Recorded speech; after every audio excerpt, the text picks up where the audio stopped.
Hello, good morning po mga paps. Ah, Nandito po tayo sa bayan ng Tagaytay City at nandito po kami sa simbahan nila simbahan po ito.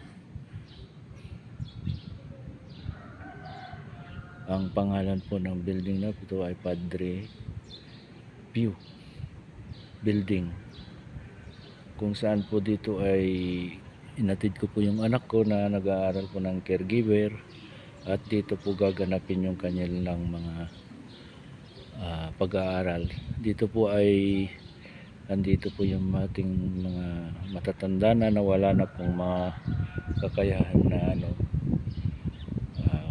alagaan ng kanilang mga anak. Kaya dito po sa dinadala sa building na ito po. Ayan, laki nito. Ayan. Ayan, nandito po tayo sa pinaka entrance dito sa labas. Ngayon ko lang din pumunta nitong building na to. Kaya medyo nag-video po ako para makita rin ninyo kung saan dito sa Tagaytay dito. Tagaytay po ito. Tagaytay City. Ayan, ayan po yung building. Ayan. Hanggang dyan pa, ikot po yan. Ayan.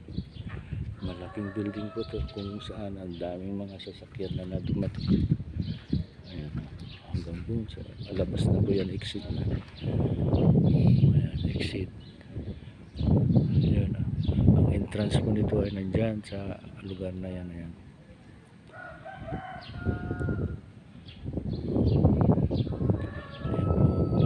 Dito naman po sa pinaka tagiliran niya ay gubat. Napakalamig na po dito.